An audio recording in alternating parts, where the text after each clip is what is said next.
vous allez bien. De mon côté, ça va super bien.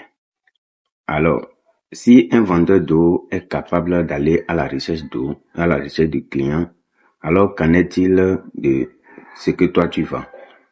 En réalité, l'eau est considérée comme la source de vie. Et une fois que c'est une source de vie, ça veut dire que c'est vital. On n'a pas besoin même d'aller pousser des gens à l'acheter.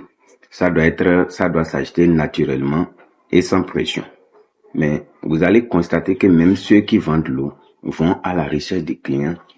Ils vont même jusqu'à forcer des gens à acheter. Pourtant, c'est pour leur bien. Alors, si toi tu vends un service ou bien si tu vends un produit et que tu penses déjà que tu as la meilleure qualité de ce que tu vends, et pour cela tu ne vas pas chercher des clients, tu risques de stagner, tu risques de ne pas évoluer.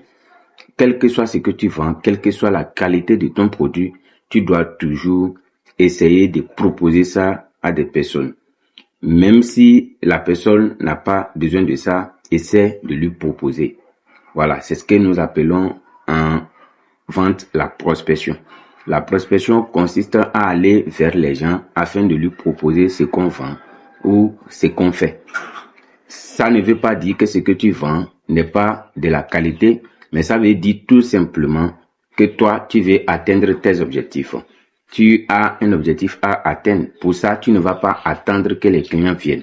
Tu ne vas pas attendre que les gens viennent acheter. Tu dois aller vers les clients. Tu dois les proposer et tu dois même les amener à l'acheter. Donc, aujourd'hui, on ne peut pas compter simplement sur la qualité du produit. On ne peut pas même compter simplement sur le retour des clients. On doit aussi aller vers les clients, aller chercher, forcer les clients stratégiquement, forcer les clients à acheter ce que nous faisons. Alors, si tu as compris et que tu sais que la prospection est une étape capitale dans la vente, alors pourquoi ne pas commencer à l'adopter? Ne dis pas que tu as un produit de qualité ou bien tu as une notoriété déjà sur le marché. Va continuer de chercher toujours les clients. C'est ça qui va permettre de faire connaître ce que tu fais à d'autres personnes et te permettre aussi d'atteindre facilement ton objectif. D'ici là, portez-vous bien.